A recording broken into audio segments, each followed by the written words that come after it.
Assalamualaikum warahmatullahi wabarakatuh. Bismillahirrahmanirrahim. Kita semua ngaji pagi membahas tentang hadis Rasulullah SAW yang diriwayatkan oleh Sahih Muslim, terjemahan hadis yang dikarang oleh Fakhruddin HS atau HS.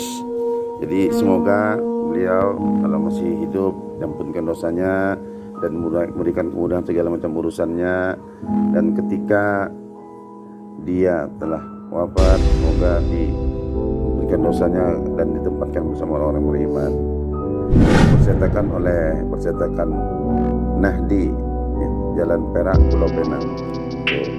Kita akan membahas satu hadis, yaitu tentang membunuh binatang.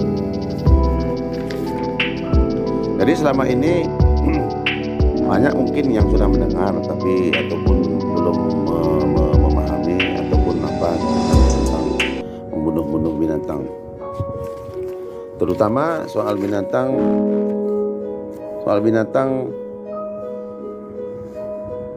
membunuh hewan merayap.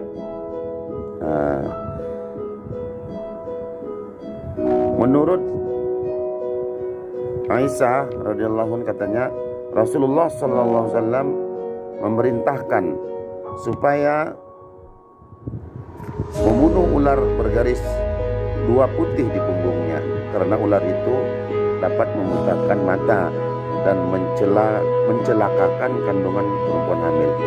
Jadi kita ambil kesimpulan di situ, apa untuk menerjemahkan ular bergaris dua putih itu? Rata-rata ular ini memiliki bisa yang kuat.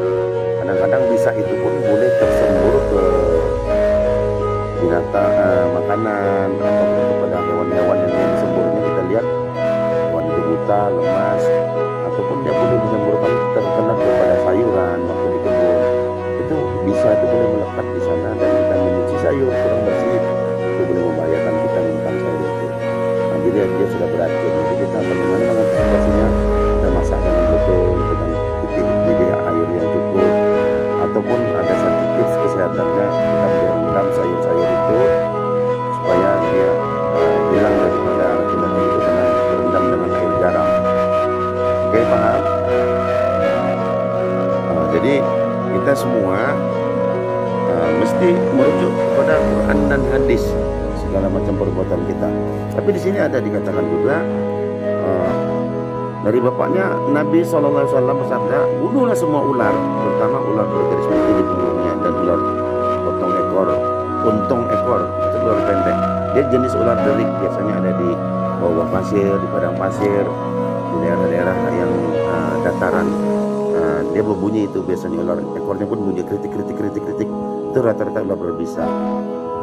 Karena jadi keduanya dapat menggugurkan kandungan ular itu dan mengganggu janin orang hamil, membutakan mata.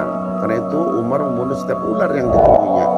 Pada suatu ketika Abu Lubabah bin Abdul Munzir atau Zaid bin Khattab melihatnya sedang mengejar ular hendak dibunuhnya. Lalu kata Abu Lubabah, sesungguhnya telah dilarang Rasulullah membunuh ular-ular kecil yang bersarang di rumah-rumah. Jadi ular-ular kecil, istilahnya ular-ular kecil itu ular-ular yang baru menetas, ular-ular yang belum dewasa. Paham tuh adik? Paham abang? Nah, jadi ular-ular yang besar memang membahayakan. Intinya kesimpulan membahayakan, rasanya membuat keselamatan kita terancam. Boleh dibunuh, tapi tidak kepada ular-ular kecil. Gitu.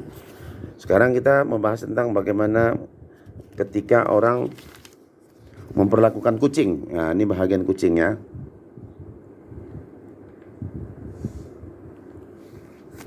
Kucing. Bagaimana kita memperlakukan seekor kucing?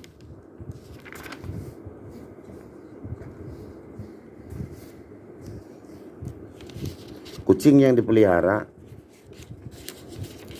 dia harus terjaga daripada terkungkung 24 jam.